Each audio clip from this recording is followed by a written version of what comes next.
Hi everyone, I'm Natalie from My Progression, and this video is going to explore Gagne's hierarchy of learning.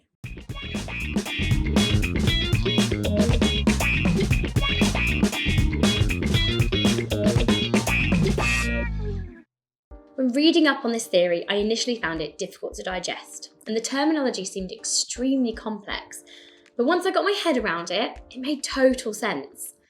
The theory itself, although developed in 1956, is still extremely relevant today.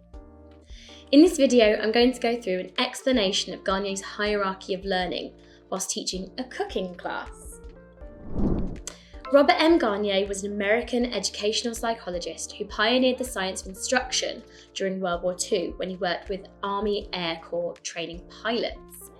He went on to develop a series of studies and works that simplified and explained what he and others believed to be good instruction. This led him to create the hierarchy of learning. He identified 8 basic learning types and arranged them in a hierarchy, classifying different types of learning in terms of the degree of complexity of the mental processes involved. According to Gagne, the higher orders of learning in this hierarchy build upon the lower levels, requiring progressively greater amounts of previous learning for their success. The lowest 4 orders tend to focus on the more behavioural aspects of learning, whilst the higher 4 focus on the more cognitive aspects. You always go from the bottom to the top, as it's important to introduce a simple concept first and then move up the list. I'm going to use the hierarchy of learning to teach my 8-year-old nephew, Jack, how to cook pasta. We start with signal learning. This is the simplest form of learning, and it's completely based on behavioural understanding. Signal learning is all about conditioning. This isn't necessarily something that someone's showing us or making happen, but could just happen naturally. A baby learns that when they cry, they get picked up. In turn, the parent knows that a baby crying means they want to be picked up. No one taught the parent or the baby what to do, but the signal of crying allowed both to learn what it meant. Think about how you learnt not to touch something hot. I'm not talking about when the waiter brings over a plate of food and tells you not to touch the hot plate, because we're all a little guilty of wanting to check. We all know not to touch the hob when it's on. It's a simple concept to learn, and you wouldn't try it more than once. This is because your brain recognises the signal that the object is hot, so it will order your hand to move away. Jack knows that when we go into the kitchen, he has to be careful not to touch anything on the hob. Stimulus response. This is also known as operant conditioning, which is often used when training animals. Not that I'm comparing children to animals. It's all about reacting to a stimulus in a way that will either have a positive or negative outcome. As opposed to signal learning, this is usually deliberate. As educators, you'll likely know this theory as positive reinforcement. Think of a baby learning to say mama. They say the word and you smile or cheer. They do it again and you smile again. The baby then learns that saying mama will gain a positive response. Or if we relate it to the classroom, the students are being a bit rowdy, the teacher claps in a certain rhythm to get their attention. The student knows that means to sit down and be quiet or there'll be consequences.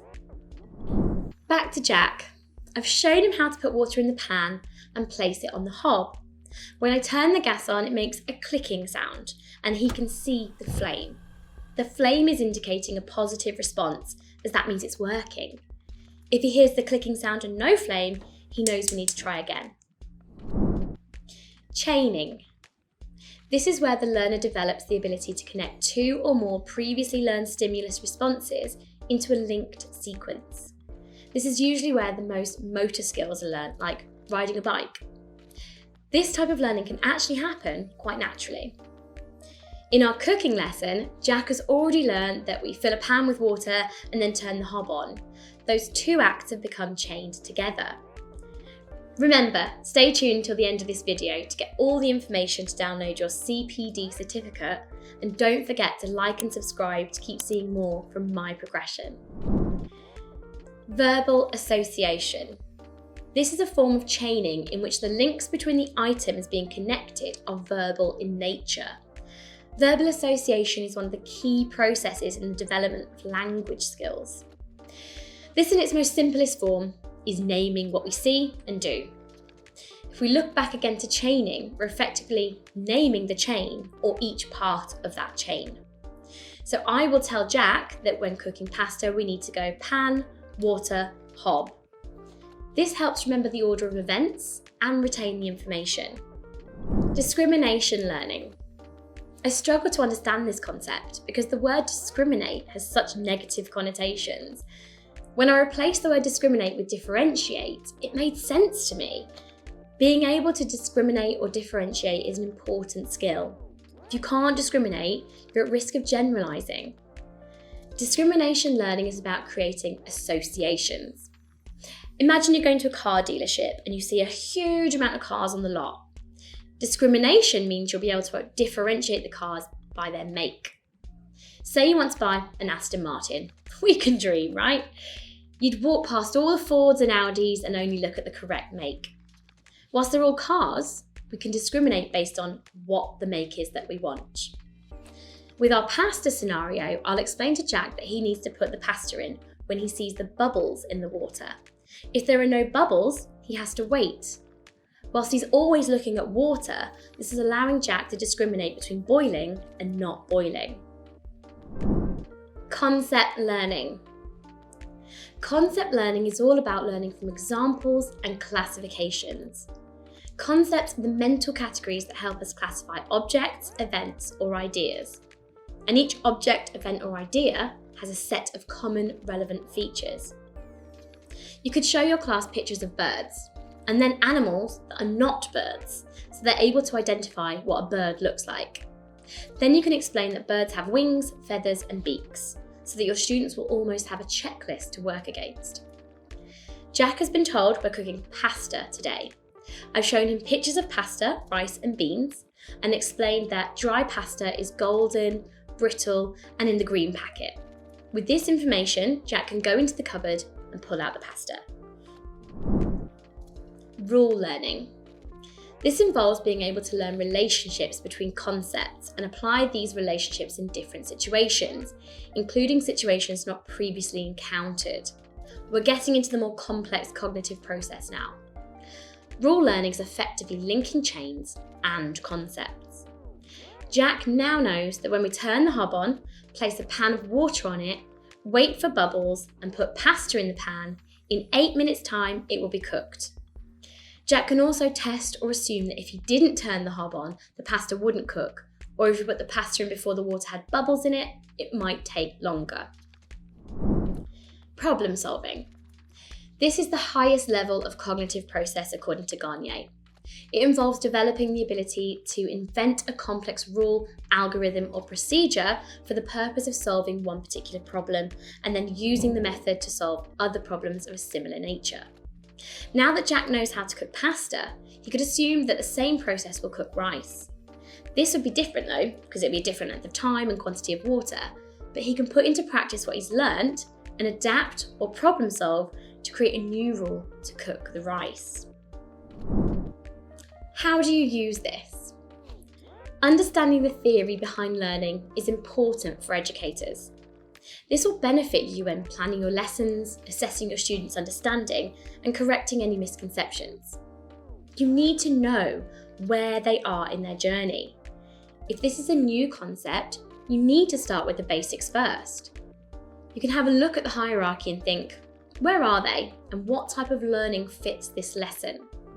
Let's say you're teaching a lesson on writing limericks. If you're working with a Year 8 class, the signal learning in this case would be the act of walking into the classroom. They're conditioned to know that they will be learning something, so the simple act of walking in and sitting down is putting them in learning mode. Next, if you get a student to read a funny limerick out loud and the class laugh, you have a response to a stimulus. Now, obviously, a Year 8 class will know how to count to 5, so you link that previous knowledge to the poem structure. Use verbal association to explain the rhyming structure of a stanza, and they will then need to discriminate or differentiate between which words rhyme and which don't. They then need to understand how to identify what's funny. Use concept learning to provide examples of what ideas are funny and ones that are not. They now put it all together and have created a rule for writing a funny limerick. Then they can use that rule to replicate and write more limericks using problem solving to ensure it's a comical masterpiece. I hope this video has provided you with a greater understanding of the concept and that you can see how you are applying this to your lessons. If anything, you know how to cook dinner and write a funny poem. I've been Natalie, and if you've enjoyed this video on Gagne's hierarchy of learning, then check out our other videos on working in education. And while you're there, like and subscribe to keep seeing more from my progression. And let's keep your career in motion.